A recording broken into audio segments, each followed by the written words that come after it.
বর্ণপরিচয়ের প্রথম ভাগে বিদ্যাসাগর মহাশয় লিখেছিলেন, গোপাল বড় সুবোধ বালক। আর তাই এই সুবোধ শব্দটার সঙ্গে ছোটবেলা থেকে আমরা এমন ভাবে পরিচিত, কারো নাম সুবোধ শুনলেই মনে হয় সে নিশ্চয়ই ভালো ছেলেই হবে। কিন্তু এই সুবোধের নামের সঙ্গে তার কীর্তিকলাপের কোনো মিল নেই। হেন কোনো অপরাধ নেই যার অভিযোগ সুবোধ সিং এর বিরুদ্ধে নেই। আর সবচেয়ে বড় কথা হলো, লোকজন বলে থাকেন যে সুবোধ জেলের বাইরে যতটা ভয়ঙ্কর, জেলের মধ্যেও নাকি ততটাই বিপজ্জনক।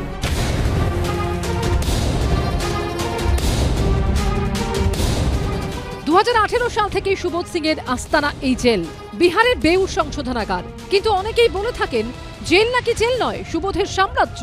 রাজ্য পুলিশের গোয়েন্দা সংস্থা সূত্রে দাবি, জেলের মধ্যে মোবাইল ফোনের মারফত বাইরের জগতে অপারেট করেন সুবোধ সিং। অনবরত যোগাযোগ দেশ জুড়ে ছড়িয়ে থাকা দুষ্কৃতী গ্যাংয়ের সঙ্গে। অভিযোগ, জেলে বহাল তবিয়তে দিন কাটে তাঁর।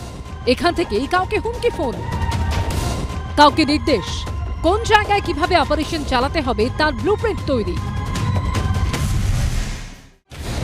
আর এই সুবোধ সিং এর দাপট এতটাই যে অভিযোগ, পুলিশি ঘেরাটোপে থাকা অবস্থাতেই বাংলায় আনার পর খোদ সিআইডির অফিসারদেরও হুমকি দেন তিনি।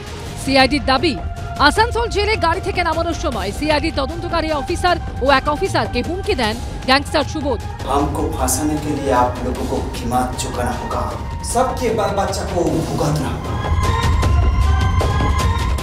आप सीआईडी को धमकी दिए थे क्या? नहीं, बिल्कुल गलत बात है। उन्होंने हमको गोली मारने का धमकी दिया था। অভিযোগ, বিহারের বেউর জেল নাকি সুবোধ সিং এর বাড়ির মতোই, 4 মাসের সাগরেদ, যত্ন আত্মি, গা হাত পা টেপা থেকে বডি মাসাজ। সুবোধের রিফ্রেশমেন্টেরই নাকি যাবতীয় ব্যবস্থা থাকে জেলের সেলের মধ্যে। খাট, ফ্যান থেকে ফোন, কোনো কিছুরই অভাব নেই। অর্থাৎ অভিযোগ গুরুতর। সুবোধ সিং এর বর্ণনা দিতে গিয়ে গোয়েন্দাদের একাংশ এমনও বলছেন, অপরাধ জগতে সুবোধ সিং কার্যত রক্তবীজের ঝাড়। সে নিজেই জেলবন্দি থাকুক বা তার একের পর এক সাগরেদ, বাইরে স্বমহিমায় কাজ করে চলে সুবোধের গ্যাং। পুরুষোত্তম পণ্ডিত, পার্থপ্রতিম ঘোষ ও মনোজ বন্দ্যোপাধ্যায়ের রিপোর্ট, এবিপি আনন্দ।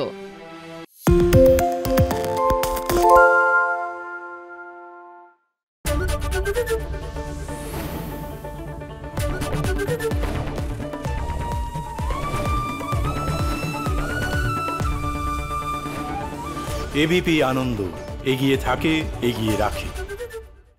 সত্য অন্তহীন, সত্যের খোঁজও তাই, সত্য সন্ধানে তাই আমরা অক্লান্ত, অকুতভয়। এবিপি আনন্দ নতুন ভাবনার প্রতীক, যা মনে মুক্ত, তথ্যে যুক্ত এবং যাবতীয় সীমানার বাঁধন থেকে মুক্ত। সীমা না শব্দটির মধ্যেই লুকিয়ে আছে মানা শব্দটি, যেন চোখ রাঙানি এক অদৃশ্য বেড়াজাল, যা আটকে রাখে আমাদের এক ছোট্ট গণ্ডির মধ্যে। একমাত্র সঠিক খবরই গড়ে তুলবে এক মুক্ত সমাজ। সেই জগৎ গড়ার লক্ষ্যে কোনো সীমানার ঠুকুটি আমরা মানব না।